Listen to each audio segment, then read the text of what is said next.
ഇന്ന് നമുക്ക് ചോറിനും ചപ്പാത്തിക്കൊക്കെ കൂടെ കൂട്ടാൻ പറ്റുന്ന ഒരു അടിപൊളി ബംഗാളി ഡിഷ് ഉണ്ടാക്കാം. ഇതിന്റെ പേര് പൊട്ടറ്റോ ഭർത്ത.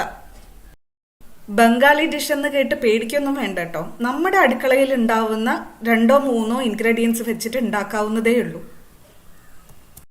നമസ്തേ, ഞാൻ ധന്യ. ഇത് വെജ് കേരള. എല്ലാ പുതിയ സബ്സ്ക്രൈബേഴ്സിനും വെൽക്കം. ഇനി ആരെങ്കിലും സബ്സ്ക്രൈബ് ചെയ്യാൻ വിട്ടുപോയിട്ടുണ്ടെങ്കിൽ സബ്സ്ക്രൈബ് ബട്ടണും കൂടെ ആ ബെൽ ഐക്കണും ഒന്ന് പ്രസ് ചെയ്തേക്കണേ. ഈ റെസിപ്പിക്ക് വേണ്ടി ഒരു 150 ഗ്രാം പൊട്ടറ്റോ ഞാൻ എടുത്തു വെച്ചിട്ടുണ്ട്. ഇത് ഉപ്പ് ചേർത്ത് വേവിച്ച് വെച്ചതാണ് കേട്ടോ. ഇനി നമുക്ക് കുക്കിങ്ങിലേക്ക് കടക്കാം. ഒരു പാൻ മീഡിയം ഫ്ലെയിമിൽ വെച്ചിട്ടുണ്ട്. അതിലേക്ക് 2 ടേബിൾ സ്പൂൺ വെളിച്ചെണ്ണ ഒഴിച്ചു കൊടുത്തിട്ടുണ്ട്. ഏത് വെജിറ്റബിൾ ഓയിൽ വേണമെങ്കിലും നമുക്ക് ഉപയോഗിക്കാം കേട്ടോ, കുഴപ്പമൊന്നുമില്ല. പക്ഷെ ഞാൻ 2-3 തവണ ട്രൈ ചെയ്തതിൽ വെളിച്ചെണ്ണ വെച്ച് ഉണ്ടാക്കുന്നതാണ് കൂടുതൽ സ്വാദ് എന്ന് തോന്നിയിട്ടുണ്ട്. ഇതാ വെളിച്ചെണ്ണ ഇപ്പം ചൂടായിട്ടുണ്ട്. ഇതിലേക്ക് ആദ്യമായിട്ട് നമ്മൾ ചേർക്കാൻ പോകുന്നത് ചുമന്ന മുളകാണ്, ഉണക്കമുളക്. അത് ഒരു 5-6 എണ്ണം എടുക്കാം. മുളക് വഴറ്റി ഒരു ക്രിസ്പായിട്ടുള്ള പാകത്തിന് എടുക്കണം. ഇതപ്പം മുളകിന്റെ കളറ് കണ്ടില്ലേ, കുറച്ച് സാധാരണയുള്ള ബ്രൈറ്റ് റെഡിനേക്കാളും കുറച്ചുകൂടി ഡാർക്ക് ആയിട്ടുണ്ട്. ഈ ഒരു പാകത്തിനാണ് നമുക്ക് കിട്ടേണ്ടത്. ഈ ഒരു പാകം ആവുമ്പോഴേക്കും മുളക് നല്ല ക്രിസ്പായിട്ടും ഉണ്ടാവും. അത് നമ്മൾ നേരത്തെ എടുത്തു വെച്ച ഉരുളക്കിഴങ്ങിന്റെ കൂടെ ചേർക്കുകയാണ്. അടുത്തത് നമ്മൾ ചേർക്കുന്നത്, അതേ എണ്ണയിലേക്ക് തന്നെ ചേർക്കുന്നത്, ഉള്ളി വളരെ കനം കുറച്ചരിഞ്ഞതാണ്. അത് ഏകദേശം 1 കപ്പ് എടുത്തിട്ടുണ്ട്. ഇതിന്റെ കൂടെ തന്നെ നമ്മൾ ചേർക്കുന്നത് വെളുത്തുള്ളിയാണ്. ഒരു 25 ഗ്രാമോളം എടുത്തിട്ടുണ്ട്. രണ്ടും കൂടെ ഒരുമിച്ച് ചേർത്ത് നന്നായിട്ട് വഴറ്റി കൊടുക്കുക. ഉള്ളിയും വെളുത്തുള്ളിയും നിറം മാറി വരുന്നത് വരെ ഒന്ന് വഴറ്റണം. നന്നായിട്ട് കുക്കായിട്ട് അതിന് ചെറിയൊരു ബ്രൗണിഷ് കളർ വരുന്നത് വരെ വഴറ്റണം. ഇത് കണ്ടോ, ഇതുപോലെ ആയി കിട്ടണം നമുക്ക്. ഉള്ളിയും വെളുത്തുള്ളിയും നല്ലോണം കുക്കായിട്ടുണ്ട്. അതിന്റെ നിറവും നല്ലോണം മാറി വന്നിട്ടുണ്ട്.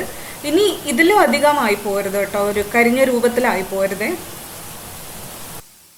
ഇതും കൂടെ നമ്മൾ നേരത്തെ എടുത്തു വെച്ച ഇൻഗ്രീഡിയൻസിന്റെ കൂടെ ചേർത്ത് കൊടുക്കാം. ഞാനിപ്പോൾ ഇതൊക്കെ ഇൻഗ്രീഡിയൻസൊക്കെ ചൂടോടെ മാറ്റി കൊടുത്തിട്ടുള്ളത് ഒരു സെറാമിക് പാത്രത്തിലേക്കാണ്. അടുത്തതായി ഇതിലേക്ക് ഒരു പിടി മല്ലിയിലയും കൂടി ചേർത്ത് കൊടുക്കുകയാണ്. ഇനി ഇത് നമ്മുടെ കൈ വെച്ച് തന്നെ നന്നായിട്ട് ഉടച്ച് ചേർക്കണം. നന്നായിട്ട് എന്ന് പറഞ്ഞു കഴിഞ്ഞാൽ ഉരുളക്കിഴങ്ങും എല്ലാം നന്നായിട്ട് ഉടഞ്ഞ് ചേരണം.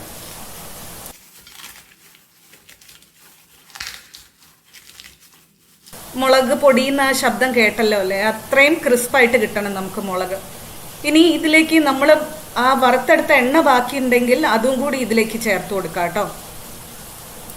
ഞാൻ ഇതിലേക്ക് എക്സ്ട്രാ ഉപ്പൊന്നും ചേർക്കുന്നില്ല, നിങ്ങൾ ശ്രദ്ധിച്ച് കാണുമല്ലോ അല്ലേ. ഞാൻ പുഴുങ്ങുമ്പോൾ, ഉരുളക്കിഴങ്ങ് പുഴുങ്ങി എടുക്കുമ്പോൾ മാത്രമാണ് ഉപ്പ് ചേർത്തിട്ടുള്ളത്. ആ സമയത്ത് ഉപ്പ് ചേർത്തിട്ടില്ല എന്നുണ്ടെങ്കിൽ നമ്മൾ ഈ കുഴയ്ക്കുന്ന സമയത്ത് പൊടിയുപ്പ് ചേർത്ത് കൊടുക്കാം. ഇത് ചോറിനും ചപ്പാത്തിക്കും ദോശയ്ക്കും ഒക്കെ നല്ല കോമ്പിനേഷനാണ്. ഇത് നമ്മുടെ പൊട്ടാറ്റോ ഭർത്ത റെഡിയാണ്. ഇത് ഏകദേശം നമ്മുടെ ചമ്മന്തിയുടെ ഒരു സഹോദര രൂപമായിട്ട് വരും. അപ്പം നമുക്കും കഴിക്കാൻ ബുദ്ധിമുട്ടൊന്നും ഉണ്ടാവില്ല, കാരണം നമ്മുടെ കിച്ചണിലുള്ള ഇൻഗ്രീഡിയൻസ് തന്നെയാണ് ഇതിലും ഉള്ളത്. അപ്പോൾ എല്ലാവരും ഇത് വീട്ടിൽ ട്രൈ ചെയ്ത് നോക്കിയിട്ട് ഫീഡ്ബാക്ക് തരൂ കേട്ടോ, കമൻറ്റിലിട്ടാൽ മതി. അപ്പോൾ താങ്ക് യു ഫോർ വാച്ചിങ്. അടുത്ത വീഡിയോയിൽ കാണുന്നവരെ ബൈ ഫ്രം ധന്യ.